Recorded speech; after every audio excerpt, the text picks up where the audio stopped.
નમસ્કાર દર્શક મિત્રો, સ્વાગત છે આપનું મંતવ્ય ન્યૂઝમાં। ગુજરાત એટ 10 સાથે હું છું અંકિતા। નજર કરીએ મહત્વપૂર્ણ સમાચારો પર। રાજ્યમાં ગરમીને લઈને હવામાન વિભાગ દ્વારા આગાહી કરવામાં આવી છે। હવામાન વિભાગની આગાહી અનુસાર રાજ્યમાં ગરમીનું જોર ઘટશે। અનેક જિલ્લાઓના તાપમાનમાં 2 થી 3 ડિગ્રીનો ઘટાડો થવાનો છે। પવનની દિશા પશ્ચિમની તરફથી હોવાથી તાપમાનમાં ઘટાડો થશે। રાજકોટમાં સૌથી વધુ 43.6 ડિગ્રી તાપમાન નોંધાયું છે। દરિયાઈ વિસ્તારોમાં તાપમાન 40 डिग्री आसपास રહેશે। 7 दिन के लिए 29 अप्रैल से लेकर 5 मई तक मौसम आमतौर पर शुष्क रहेंगे और जो उच्च अधिकतम तापमान है इसमें 2 से 3 डिग्री सेंटीग्रेड टेम्परेचर धीरे धीरे फॉल होने का संभावना रहेगा, कम होने का संभावना रहेगा। उसका आगे कोई बड़ा बदलाव नहीं रहेगा। तटीय क्षेत्र में अभी जो पवन का दिशा है दक्षिण पश्चिम से पश्चिम दिशा से पवन चलने का स्थिति रहेगा और जो स्पीड रहेगा 15 से 20 नॉट। अहमदाबाद के लिए जो पूर्वानुमान है मेनली क्लियर स्काई रहेगा। जो अधिकतम तापमान है 43 डिग्री सेंटीग्रेड के आसपास रहने का संभावना है। और अभी जो अधिकतम तापमान का जो स्टेट का या यूनियन टेरिटरी दीव दमन दादरा नगर हवेली के लिए बोला जाए तो जो हमारा भीतरी वाला एरिया है 40 से 43 डिग्री सेंटीग्रेड तक रहने का संभावना रहेगा।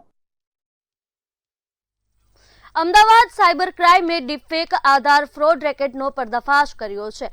ડીપફેક ટેકનોલોજી અને આધારિત બાયોમેટ્રિક સિસ્ટમનો દુરુપયોગ કરતી ગેંગ ઝડપી પાડી છે। ખોટી ઓળખ ઊભી કરી ગેરકાયદે બેંક એકાઉન્ટ ખોલવા અને લોન મેળવવાના કેસમાં 4 આરોપીઓની ધરપકડ કરવામાં આવી છે। વેપારી અમિત પટેલની ફરિયાદના આધારે તપાસ શરૂ કરવામાં આવી હતી। ફરિયાદ મુજબ અજાણ્યા શખ્સોએ તેમના આધાર કાર્ડ સાથે જોડાયેલા મોબાઈલ નંબર ગેરકાયદે બદલી નાખ્યો હતો અને તેમની ઓળખનો ઉપયોગ કરી ડિજીલોકર એક્સેસ કર્યું હતું। ત્યારબાદ કેવાયસી પ્રક્રિયા પૂર્ણ કરી બેંક એકાઉન્ટ ખોલાયા અને વ્યક્તિગત લોન માટે અરજી કરવામાં આવી હતી। હાલ 4 આરોપીઓને ઝડપી લઈ સાયબર ક્રાઇમે વધુ તપાસ હાથ ધરી છે। 2 દિવસથી એમને આ ઓટીપી આવવાનું બંધ થઈ ગયું એટલે એમને થોડીક શંકા થઈ ને અમારી પાસે ફરિયાદ લઈને આવ્યા હતા। ત્યારે આપણે ઇન્વેસ્ટિગેટ કર્યું તો આપણને જાણ પડી કે એમના મોબાઈલ પર ઓટીપી ગયા વગર એમનું મોબાઈલ નંબર જે રજિસ્ટર્ડ હતું આધાર સાથે એ બદલાઈ ગયું હતું અને આમાં પછી ફરી વધારે તપાસ કરતા એ પણ ખબર પડી કે આમાં એમનું બાયોમેટ્રિક પણ ચેન્જ થયું હતું, એમના નામે બેંકનું ખાતું પણ ખોલાઈ ગયું હતું અને એમના ડિજીલોકરનું પણ એક્સેસ થઈને એમના બધા ડોક્યુમેન્ટ્સ પણ એક્સેસ થયા હતા જેની અનુસંધાને આપણે એફઆઈઆર લીધી છે અને પછી આપણે 4 આરોપી અટક કર્યા છે।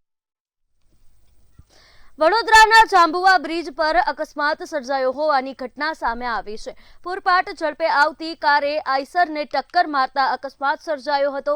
અકસ્માતની આ ઘટનામાં 3 યુવકોના ઘટના સ્થળે જ કરુણ મોત નીપજ્યા હતા, જ્યારે અન્ય 2 લોકોને ગંભીર ઇજાઓ પહોંચતા સારવાર અર્થે હોસ્પિટલ ખસેડવામાં આવ્યા હતા। યુવકો સુરતથી ભાવનગર દર્શન કરવા જઈ રહ્યા હતા ત્યારે અકસ્માત થયો હતો। પોલીસે અકસ્માતનો ગુનો નોંધી વધુ તપાસ હાથ ધરી છે।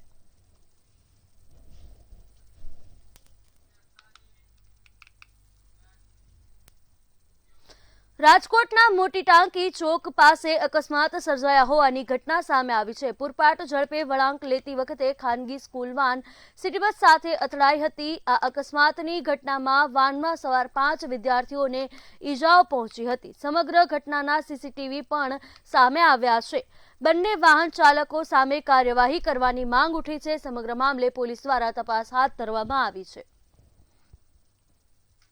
સવારના ટાઈમમાં આમથી વેન આવતી હતી ને આ ભાઈ બસ વાળા આમથી આવતા હતા અને વેન ને ટક્કર મારી ગઈ, વેન આખી પલટી મારી ગઈ। એમાં 5-6 દીકરીઓ હતી।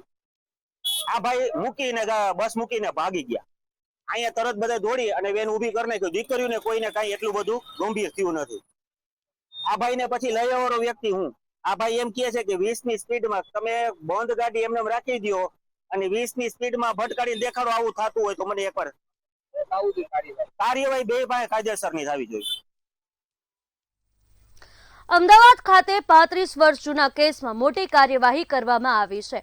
ક્રાઇમ બ્રાન્ચની ટીમ જેસીબી સાથે મૃતદેહ શોધવા પહોંચી હતી। વટવાના કુતુબનગરમાં યુવતીનો મૃતદેહ દાટી હોવાની આશંકા સેવાઈ હતી। તપાસ અધિકારીઓને એક બાદ એક અવશેષો મળી રહ્યા છે। 35 વર્ષ પહેલા કુતુબનગરમાં મૃતદેહ દાટવામાં આવ્યો હતો। મુંબઈની શબનમ નામની મહિલાની હત્યા કરવામાં આવી હતી। કરીમ અને સાદિકની સંડોવણી પણ સામે આવી છે. મુખ્ય આરોપી શમસુદ્દીન દુનિયામાં હયાત નથી. શમસુદ્દીન અને શબનમ એકબીજાના પ્રેમમાં હતા.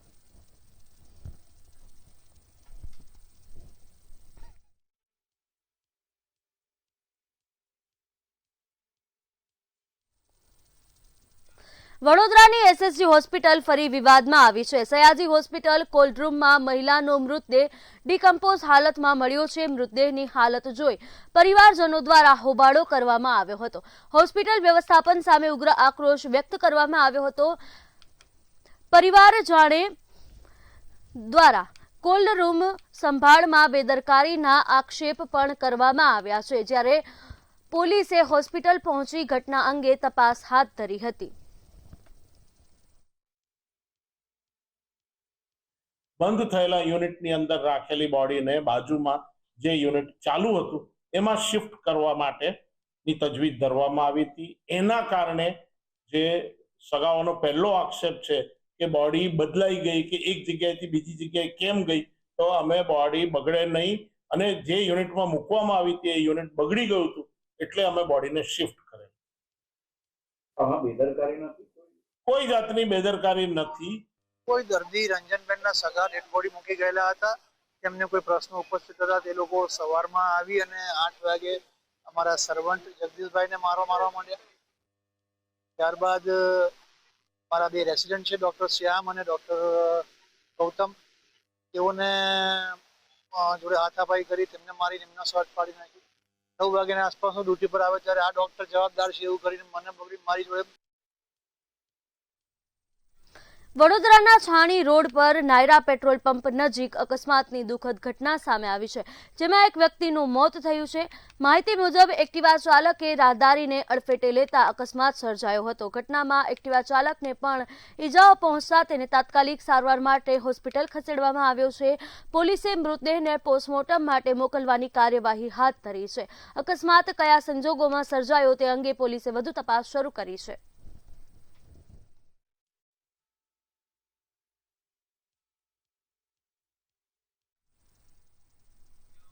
વડોદરાના અટલાદરામાં 31 વર્ષીય યુવાનના મોત મામલે પોલીસ સામે ગંભીર આક્ષેપો ઉઠ્યા છે. માધવનગરમાં રહેતા દિલીપ વસાવા ઝોમેટોમાં નોકરી કરતા હતા. તેમના મોત મામલે પરિવારજનોએ ગંભીર આક્ષેપો કર્યા છે. પરિવારના કહેવા મુજબ અટલાદરા પોલીસ સ્ટેશનમાં 3 જેટલા કર્મચારીઓએ દિલીપભાઈને જાહેરમાં ઢોરમાર માર્યો હતો. આ ઘટનાથી દિલીપભાઈ ડિપ્રેશનમાં આવી ગયા અને પોતાના મકાનની અગાસી પરથી છલાંગ લગાવી જીવનનો અંત કર્યો હતો. પરિવારજનો વડોદરા પોલીસ ભવન ખાતે અરજી આપી સંડોવાયેલા પોલીસ કર્મીઓને સસ્પેન્ડ કરવાની માંગ સાથે ન્યાયની અપીલ કરી છે. પોલીસ આવી પછી મારા હસબન્ડને છે ને 3 જણ થઈને માર્યા. કોઈ મારે પોલીસ વાળાએ ક્યાં ના અહીંયા અટલાદરા પોલીસ સ્ટેશન. ને ત્યાર પછી માર્યા ને મેં કીધું એમને મારશો ના, એમને માથામાં વાગેલું છે, ઓપરેશન કરેલું, ના મારો. મેં એમને બાઠ મારી લીધી. મને કે તું બી વચ્ચેથી હટી જા, તને બી મારીશું અમે. મને ધક્કો મારી દીધો એમને.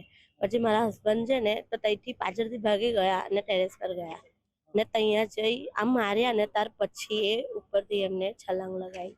ઘરમાં હતી, નીચે કંઈક બોલાબોલ થઈ હતી, મને ખબર નહીં કે શું છે શું નહીં. એ તો ભાભી ઉપર આવ્યા ત્યારે ખબર પડી કે તમારા ભાઈને પોલીસ વાળાએ બહુ જ માર્યા છે એવું. તો એ આવ્યો નીચેથી, ડાયરેક્ટ ઉપર જ જતો રહ્યો અને નીચે પડ્યો ને, ઊંઘતી હતી ઘરમાં, તો અવાજ આવ્યો ઢબાક દઈને, તો હું નીચે ગઈ તો એ ત્યાં જ ખલાસ થઈ ગયો હતો. ત્યાં પોલીસ વાળા ત્યાં જ ઉભા હતા. પોલીસ એટલે આવી કે કોઈ કમ્પ્લેન કરી, જે અંદર એ અંદર જ છોકરાઓ જ કઈ મગજમારી કરતા હતા. જે છોકરા જોડે મગજમારી થઈ છે એને કમ્પ્લેન નથી કરી. કમ્પ્લેન કોને કરી છે, શું કરી છે, એ તો અમને કઈ ખબર જ નથી.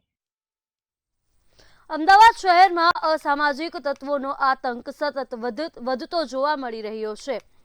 હીરાવાડી વિસ્તારમાં ઓફિસમાં બેઠેલા એક યુવાન પર લાકડીઓ વડે હુમલો કરવામાં આવ્યો હતો. હુમલાખોરોએ ઓફિસમાં તોડફોડ પણ કરી હોવાનું સામે આવ્યું છે.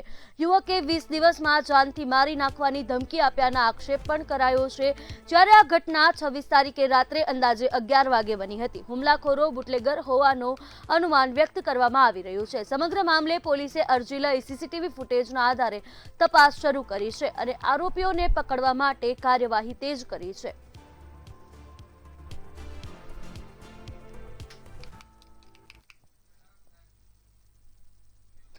અખિલ ભારતીય રાષ્ટ્રીય શૈક્ષિક મહાસંઘ દ્વારા મુખ્યમંત્રીને તાત્કાલિક નિર્ણય માટેની અપીલ કરવામાં આવી છે. રાજ્યકર્મીઓ શિક્ષકો માટે 2% ડીએ વધારવાની માંગને લઈને લેખિતમાં રજૂઆત કરાઈ છે. કેન્દ્રના 2% ડીએ વધારા મુજબ રાજ્યમાં પણ અમલની માંગ કરવામાં આવી છે. તેમજ 7મા પગાર પંચ હેઠળ અન્ય લાભોમાં વધારો કરવામાં આવે તેવી પણ માંગ કરવામાં આવી છે. લાંબા સમયથી કર્મીઓ રાહ જોઈ રહ્યા હોવાનો પણ ઉલ્લેખ કરાયો છે. કેન્દ્ર સરકાર દ્વારા 16મી એપ્રિલના રોજ કેન્દ્ર સરકારના કર્મચારીઓના મોંઘવારી ભથ્થામાં 2%નો વધારો કરવામાં આવ્યો છે. આમ મોંઘવારી 58%થી વધીને 60% થઈ છે. જેમ કેન્દ્ર સરકારના કર્મચારીઓને મોંઘવારી ભથ્થું આપવામાં આવે છે તે રીતે જ ગુજરાત સરકારના શિક્ષકો અને કર્મચારીઓને આ મોંઘવારી ભથ્થું સત્વરે જાહેર કરવામાં આવે તેવી માંગ અખિલ ભારતીય રાષ્ટ્રીય શૈક્ષિક મહાસંઘ દ્વારા માનનીય મુખ્યમંત્રીશ્રીને પત્ર લખીને કરવામાં આવેલી છે. અમદાવાદ સાયબર ક્રાઇમે મોટી કાર્યવાહી કરતા ગાઝિયાબાદથી 2 રીઢા ઠગોને ઝડપી પાડ્યા છે. આરોપીઓ પોતાને નાણાં મંત્રાલય અને એનપીસીઆઈના અધિકારી તરીકે ઓળખાવી લોકો સાથે કરોડોની ઠગાઈ કરતા હતા. એવી રીતે કીધું હતું કે તમને વધારે પૈસા મળી શકે કારણ કે થોડાક પૈસા તમારા ઇન્વેસ્ટ કરેલા છે.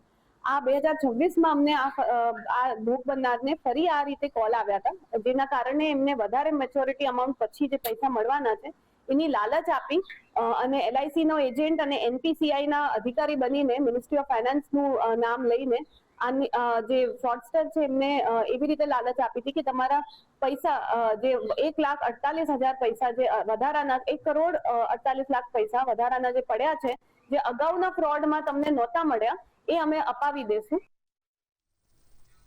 અમદાવાદમાં જગન્નાથજીની રથયાત્રાને લઈને તૈયારીઓનો ધમધમાટ શરૂ થઈ ગયો છે.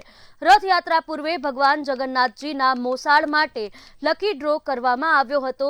આ વખતે 149મી રથયાત્રાના મામેરાના યજમાન તેજસ દવે બન્યા છે. સરસપુર રણછોડરાયજી મંદિરમાં ડ્રો થયો હતો અને તેમનું નામ ખુલ્યું હતું. આ પરિવાર છેલ્લા 7 વર્ષથી ભગવાનના મામા બનવા માટે રાહ જોઈ રહ્યું હતું.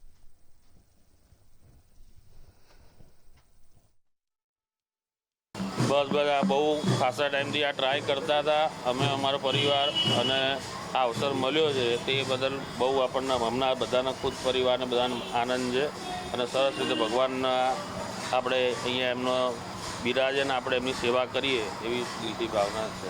કેટલા સમયથી આપણે અહીંયા આપણે નામ લખાવ્યું હતું રાહ જોતા હતા? લગભગ 7-1 વર્ષ જેવુંથી હતું. ભગવાન જગન્નાથજીની 149મી રથયાત્રા જે છે તે યોજાવાની છે. ત્યારે આ રથયાત્રા પૂર્વે જે છે તે ભગવાનના મામા બનવાનો જે અવસર હોય છે એના માટે થઈને ખાસ ડ્રો કરવામાં આવતા હોય છે અને આ ડ્રોમાં દવે પરિવાર જે છે તેમને ખાસ આ અવસર મળ્યો છે. ત્યારે સરસપુરમાં રથયાત્રાના યજમાન બનવા માટેનો જે ડ્રો થયો તેમાં મેમનગરમાં રહેતા દવે પરિવારને આ શુભ અવસર મળ્યો છે. તેજસભાઈ દવે જે છે તેમને વાજતે ગાજતે ભગવાન જગન્નાથજી છે, રણછોડરાયજી છે, તેમનું જ્યારે મામેરું કરવાના છે ત્યારે છેલ્લા 7 વર્ષથી તેમના દ્વારા જે છે તે રાહ જોવામાં આવતી હતી અને તેમના પરિવાર જે છે તે છેલ્લા 7 વર્ષથી ભગવાનને રીઝવતા હતા કે તેમને આ અવસર મળે. ત્યારે આ વખતે ડ્રોની અંદર તેમનું નામ નીકળતા તેઓ ખૂબ જ ખુશ છે અને વાજતે ગાજતે દવે પરિવાર જે છે તે ભગવાન જગન્નાથજી છે તેમનું મામેરું જે છે તે કરવાના છે. ખાસ જો વાત કરવામાં આવે તો હવે આગામી દિવસોમાં ભગવાન જગન્નાથજીની 149મી રથયાત્રા યોજાવાની છે ત્યારે તેની તમામ તૈયારીઓ જે છે તે હવેથી શરૂ થઈ ગઈ છે. કેમેરા પર્સન કુણાલ સાથે અનિતા પરમાર, મંતવ્ય ન્યૂઝ, અમદાવાદ. લોકશાહીના ઉત્સવ સમાન ચૂંટણી વચ્ચે મહેસાણામાં રાજકીય હરીફાઈ હિંસામાં ફેરવાઈ ગઈ હતી. વોર્ડ નંબર 4ની સ્પર્ધામાં ભાજપ અને કોંગ્રેસ વચ્ચેના તણાવમાં એક 22 વર્ષીય નિર્દોષ યુવકનો જીવ ગુમાવી બેઠો હતો. તાવડિયા ચોકડી પાસે મધરાતે થયેલી આ ક્રૂર હત્યાએ સમગ્ર શહેરને ઝંઝોડી મૂકી દીધું હતું. તારીખ 25 એપ્રિલની મધરાત્રે મહેસાણાના તાવડિયા ચોકડી પાસે થયેલો ઝઘડો પણ વારમાં લોહિયાર હત્યામાં ફેરવાઈ ગયો હતો. મિતેન ચૌધરી પર લાકડાના ધોકા અને છરીથી હુમલો થતા તેને ગંભીર હાલતમાં હોસ્પિટલ ખસેડવામાં આવ્યો હતો, જ્યાં તેનું મોત થયું હતું. તપાસમાં સામે આવ્યું કે આ ઘટના પાછળ જૂની રાજકીય અદાવત અને મનપાની ચૂંટણીની હરીફાઈ હતી. પોલીસે ભારતીય ન્યાય સંહિતાની ગંભીર કલમો હેઠળ ગુનો નોંધી આરોપીઓને ઝડપી લેવા કાર્યવાહી શરૂ કરી હતી. આપ સૌ જાણો છો કે તારીખ 25/4/26ના રોજ રાતના લગભગ 00:40 વાગ્યાની આજુબાજુ તાવડિયા રોડ મહેસાણા ખાતે ફરિયાદી ધીમંત રણજીતભાઈ ચૌધરી તથા તેમના સાથે ચૌધરી મિતેન રમેશભાઈ અને ઉપરાંત એક સાહેદ હર્ષ રામજીભાઈ ચૌધરી આ લોકો ઊભા હતા. આ દરમિયાન આરોપીઓ ભરતભાઈ માધુભાઈ ચૌધરી, ધ્રુવ ઉર્ફે ધવલ ભરતભાઈ ચૌધરી, મયુર જયંતિભાઈ ઉર્ફે ડાયાભાઈ ચૌધરી, યશ રમેશભાઈ ચૌધરી આ લોકો ત્યાંથી નીકળેલા અને અહીંયા કેમ ઊભા છો તેમ કહી બોલાચાલી ગાળાગાળી કરેલી અને ત્યારબાદ આ લોકો ઉશ્કેરાઈ જઈ ચૌધરી મિતેન રમેશભાઈ રહે તાવડિયા, તાલુકો જિલ્લો મહેસાણાને આરોપીઓ ધવલ ભરતભાઈએ તેના હાથમાંનો ધોકો માથાના ભાગે મારેલ. હત્યા બાદ આરોપીઓ ભાગી છૂટ્યા હતા, પરંતુ મહેસાણા પોલીસે તાત્કાલિક એક્શનમાં આવી હતી. અલગ અલગ ટીમોએ રાજસ્થાનના સાંચોર અને ઉત્તર પ્રદેશના પ્રતાપગઢ સુધી પીછો કરીને તમામ આરોપીઓને ઝડપી લીધા હતા. આરોપીઓ પાસેથી રોકડ રકમ, મોબાઈલ ફોન અને કાર જપ્ત કરવામાં આવી હતી. હવે તમામ આરોપીઓ કાયદાની પકડમાં છે અને સમગ્ર કેસની વધુ તપાસ આગળ વધી રહી છે. અલ્પેશ પટેલ, મંતવ્ય ન્યૂઝ, મહેસાણા. ધોરાજી નગરપાલિકામાં સફાઈ કામદારોના મુદ્દે વિવાદ ઉગ્ર બન્યો હતો. વાલ્મીકી સમાજના લોકો મોટી સંખ્યામાં ભેગા થઈ નગરપાલિકા કચેરીએ રામધૂન કરી અને ચીફ ઓફિસરને આવેદનપત્ર આપ્યું હતું. તેમની માંગ છે કે બહારના કોન્ટ્રાક્ટર કે એજન્સી વગર સીધા સ્થાનિક કામદારોને જ મહેનતાણું ચૂકવવામાં આવે. આજે ધોરાજી નગરપાલિકામાં જે 10 લાખની સફાઈ માટેની ગ્રાન્ટ આવેલી છે, એ ગ્રાન્ટમાં કોન્ટ્રાક્ટ આપી અને બહારના માણસોને બોલાવીને સફાઈ કામગીરી કરાવે છે, જેનો અમે વાલ્મીકી સમાજના સ્થાનિક લોકો વિરોધ કરીએ છીએ. આજે વાલ્મીકી સમાજના બધા આગેવાનો સાથે મળીને આ જે કોન્ટ્રાક્ટ આપ્યો છે એનો વિરોધ કરીએ છીએ અને બહારના માણસો આવ્યા છે એને તાત્કાલિક મોકલી દેવામાં આવે અને આ કોન્ટ્રાક્ટ રદ કરવામાં આવે. હું વાલ્મીકી સમાજનો પ્રમુખ છું. અત્યારે અમે ચીફ ઓફિસરને અને નગરપાલિકાના પ્રમુખશ્રીને મળવા આવ્યા હતા. થોડાક ટાઈમથી હમણાં હલચલ હતી કે બહારથી સફાઈ કામદારો બોલાવીને સ્થાનિક વાલ્મીકી સમાજના સફાઈ કામદારો અન્યાય થાય છે. જ્યારે આ કુદરતી આફતોમાં સફાઈ કામદારો પોતાની જાનનું જોખમ પરવા કર્યા વગર પણ સતત ને સતત કામગીરી કરે છે. જૂનાગઢ જિલ્લાના વિસાવદર તાલુકાના ભૂતડી ગામે સામાજિક ભેદભાવની ગંભીર ઘટના સામે આવી છે. ગામમાં રામજી મંદિરના પ્રાણ પ્રતિષ્ઠા પાટોત્સવ દરમિયાન પ્રસાદ વિતરણ સમયે અનુસૂચિત જાતિના લોકો સાથે ભેદભાવ રાખવામાં આવ્યો હોવાના આક્ષેપો ઉઠ્યા છે. આરોપ છે કે 5 શખ્સોએ અનુસૂચિત જાતિના સભ્યોની સાથે બેસીને જમવા દેવાનો ઇનકાર કર્યો અને તેમને અપમાનિત કર્યા. વધુમાં તેમને ઘરેથી થાળી વાટકા લાવવા તેમજ અન્ય લોકો જમ્યા બાદ જ પાણી પીવાનું કહેવામાં આવ્યું હોવાના પણ આક્ષેપ છે. ઘટનાને લઈને અનુસૂચિત જાતિના લોકોએ પોલીસ સ્ટેશન પહોંચી અને ન્યાયની માંગ કરી હતી. પોલીસે સમગ્ર ઘટનાની તપાસ હાથ ધરી આગળની કાર્યવાહી શરૂ કરી છે.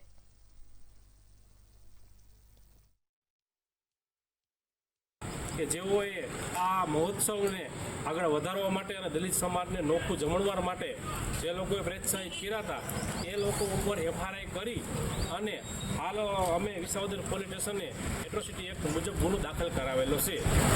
હવે આ મુજબ અટકાયતી પગલાં લેવા માટે રવિરાજસિંહ ડીવાયએસપી SCSC સેલના જૂનાગઢના તેઓને અમે રજૂઆત કરી કે તાત્કાલિક પગલાં લેવામાં આવે.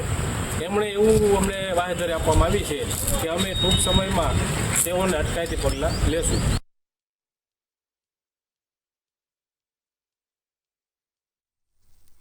રાજકોટમાં એન્ટી કરપ્શન બ્યુરોએ ભ્રષ્ટાચાર સામે મોટી કાર્યવાહી કરી છે. SGST વિભાગના સુપ્રિન્ટેન્ડન્ટ મુકેશ કુમાર અને ટેક્સ કન્સલ્ટન્ટ આકાશ કોલાલિયા 20 લાખ રૂપિયાની લાંચ લેતા રંગે હાથ ઝડપાયા છે. GST ન ભરવા અને ખોટા બિલના કેસમાં કાર્યવાહી ન કરવા માટે 25 લાખની માંગણી કરવામાં આવી હતી, જે 20 લાખમાં નક્કી થઈ હતી. ક્રિએટિવ કોમ્પ્લેક્સ ખાતે ટ્રેપ ગોઠવી બંનેને ઝડપી લેવામાં આવ્યા છે. એસીબીએ કાયદેસરની કાર્યવાહી શરૂ કરી વધુ તપાસ હાથ ધરી છે.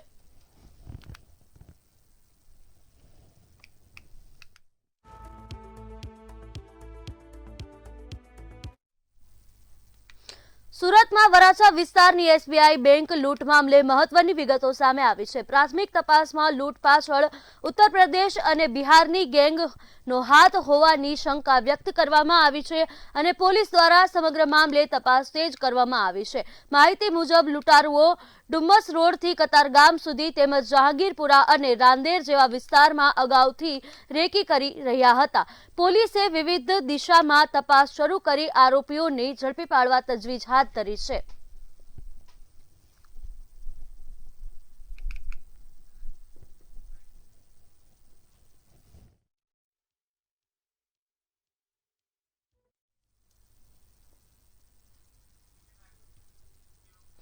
સુરતના વેસુ વિસ્તારમાં ક્રિકેટ રમતા યુવકો પર જીવલેણ હુમલાની ઘટના સામે આવી છે. આંબેડકર નગરમાં ગત રોજ મોડી રાત્રે ચપ્પુ અને કુહાડી વડે હુમલો કરવામાં આવ્યો હતો, જેના કારણે વિસ્તારમાં ભયનો માહોલ ફેલાયો હતો. ઘટનાની જાણ થતાં પોલીસ તાત્કાલિક ઘટના સ્થળે પહોંચી અને તપાસ હાથ ધરી હતી. પોલીસે ઝડપી કાર્યવાહી કરીને 5 આરોપીઓની ધરપકડ કરી છે, જેમાં એક સગીરનો પણ સમાવેશ થાય છે. હાલ પોલીસે વધુ તપાસ શરૂ કરી છે. વેસુ પોલીસ સ્ટેશન વિસ્તારમાં આંબેડકર નગરમાં જે સોસાયટીમાં બેટ બોલ રમતા હતા ત્યાં ચક્કુ વડે હુમલા કરવામાં છે. જે ઘાયલ છે અને ભાઈ આપણી જોડે છે, પોલીસ સ્ટેશન પહોંચ્યા છે. શું નામ હતું ભાઈને અને કેમ આવી રીતે ચક્કુથી હુમલા કરવામાં આવ્યો? મારું નામ સની ગોસ્વામી, મારા ભાઈનું નામ બોબી ગોસ્વામી. અમને ખબર નહીં લોકો કેમ આવ્યા હતા. અમે સોસાયટીના બધા ક્રિકેટ રમતા હતા, 10-15 લોકો, છોકરાઓ નાના ક્રિકેટ રમતા હતા. અંદરથી અમને અવાજ આવ્યો. પેલા એ ભાઈને કોઈને અમને આઈડિયા નહીં, પણ મારા એક ફ્રેન્ડ છે એને એમ જ પગમાં એ લોકોએ છરી ફાડી દીધી. તો અમને અવાજ આવ્યો, તમે અંદર ભાગ્યા. તો ત્યારે મારા નાના ભાઈના હાથમાં બેટ હતી. તો એમને એવું લાગ્યું કે મને મારવા આવ્યો છે. જ્યારે એ સાઈડમાં ઊભો હતો, એ કોઈને હમલો બી નથી, સાઈડમાં ઊભો હતો બેટ લઈને, કેમ કે ક્રિકેટ રમતા હતા, કોઈને માર્યું નથી.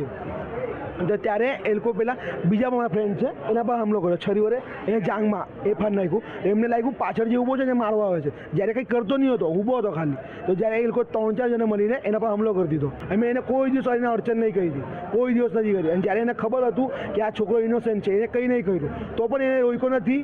કોઈને મારવાથી જેને હાથે લઈને આવ્યો હતો એ હુમલો કરાવ્યો છે. તમે બધા સોસાયટીને લોકો અહીંયા પોલીસ સ્ટેશન પહોંચ્યા, શું માંગ લઈને પહોંચ્યા? માંગ એક જ છે કે અમને મોટામાં મોટી સજા થવી જોઈએ, રિમાન્ડ એરી કાઢવો જોઈએ, વર્ગો આનો આતંક ખતમ કરવો છે વેસુ એરિયામાં. એ બિલકુલ આ સ્થાનિક ખાતે જેમને કહ્યું છે, ખાસ કરીને જે યુવાઓ છે ત્યાં એ લોકોને આતંક જોવા મળ્યો છે, કેમ કે ત્યાંના સ્થાનિક છે જે એ લોકો ત્રાહિમામ પુકારી રહ્યા છે. એ લોકોને આતંકથી એ લઈને એ લોકો પોલીસ સ્ટેશન પહોંચ્યા છે અને આની માંગ કરી રહ્યા છે. કેમેરા પર્સન શોએબ શેખ સાથે દીપક રાય, મંતવ્ય ન્યૂઝ, સુરત. સુરત શહેરના વેસુ વિસ્તારમાં સોસાયટીમાં બેટ બોલ રમતા ત્યારે એના ઉપર સામાજિક તત્વે ચક્કુ વડે હુમલા કર્યું છે. એ વિષય પર આપણે જોડે સ્થાનિક પીઆઈ છે, એમની જોડે વાત કરીશું. સાહેબ, વેસુ વિસ્તારમાં આંબેડકર નગરમાં જાનલેવા હુમલા કરવામાં છે, આરોપી કોણ છે ને કેમ કર્યું હુમલો? જે આમાં 28/4/2026ના રોજ રાત્રિના આશરે 12 વાગ્યાની આસપાસ જે આ જે આરોપીઓ છે એ કોઈ કારણસર એમના કોઈ વ્યક્તિને શોધતા હતા. એ દરમિયાન આંબેડકર નગર 1 એસએમસી આવાસ વેસુ ગામની અંદર એ લોકો પ્રવેશેલા. એ દરમિયાન આ લોકો જે વ્યક્તિને શોધતા હતા એ બાબતે કોઈ એ લોકોના અંદર વાદ વિવાદ થયો હતો અને એ બાબતે જે આરોપીઓ છે એ બધા એકસમ થઈ અને પ્રાણઘાતક હથિયાર સાથે સજ્જ થઈ અને આ લોકો પર હુમલો કરવામાં આવ્યો હતો. અને એ બાબતે ભોગ બનનારને ગંભીર ઇજાઓ પહોંચી હતી અને સાહેબને પણ અન્ય સાહેબોને પણ તીક્ષ્ણ હથિયાર વડે ઈજાઓ પહોંચી હતી. એ બાબતે એમના જે ભોગ બનનારના જે ભાઈ છે એમને પોલીસ સ્ટેશનમાં આવી અને ફરિયાદ નોંધાવેલી. સુલતાન મળશે તો એને પૂછપરછ કરવામાં આવશે અને જે પણ એનો આ ગુના પ્રત્યે રોલ અથવા શું બાબતે છે એ બાબતે હવે જે પણ સુલતાન મળી આવેથી અને આરોપીના અગાઉ રિમાન્ડ મળીથી જે વિશેષ રજૂઆત આધારે જે પણ ફળદાયક હકીકત નીકળે એના પર કોગ્નિઝન્સ લેવા બાબતે અમે કટિબદ્ધ છીએ. એ તો બિલકુલ હતા વેસુ પોલીસ સ્ટેશનના પીઆઈ આજે રાઠવા સાહેબ જે જણાવ્યું કે અમે જે આરોપી છે ડિટેન કરીને આગળની કાર્યવાહી કરી રહ્યા છે. જે સ્થાનિક લોકો છે એ પણ પોલીસ સ્ટેશન પહોંચ્યા છે અને આની માંગ લઈને, કેમ કે જે આરોપી છે એમાંથી એક વોન્ટેડ છે, હજી એને પકડવા માટે સ્થાનિક માંગ કરી રહ્યા છે. કેમેરામેન શોએબ શેખ સાથે દીપક રાય, મંતવ્ય ન્યૂઝ, સુરત.